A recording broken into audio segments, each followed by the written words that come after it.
सुभाष की भाभी तो सुभाष से इस प्रकार से वार्ता करके घर चली गई।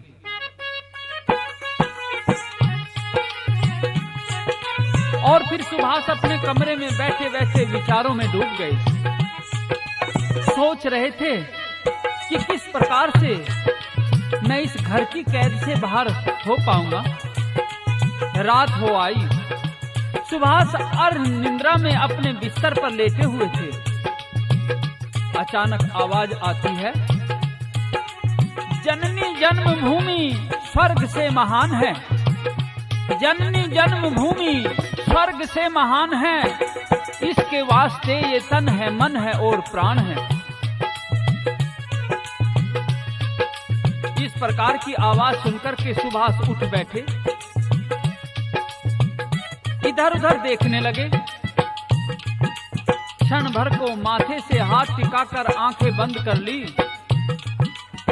आंखों के सामने एक प्रकाश की किरण उभरी और धीरे धीरे इस प्रकाश की किरण ने मां दुर्गे का साकार रूप धारण कर लिया। मां दुर्गे ने सुभाष की ओर अपना आशीर्वाद का हाथ उठाया, बोली, बेटा तू इतना बेचैन क्यों है? तू किस चिंता में है? तू मेरा पुत्र है। कौन सी शक्ति है जो तुझे आगे बढ़ने से रोक रही है? और भारत माँ दुर्गे के रूप में सुभाष से कहती है,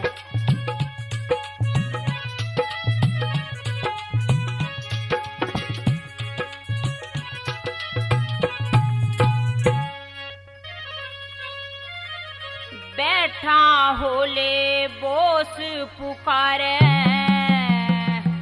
भारत माँ खड़ी, मेरी बंद छुटा गोरा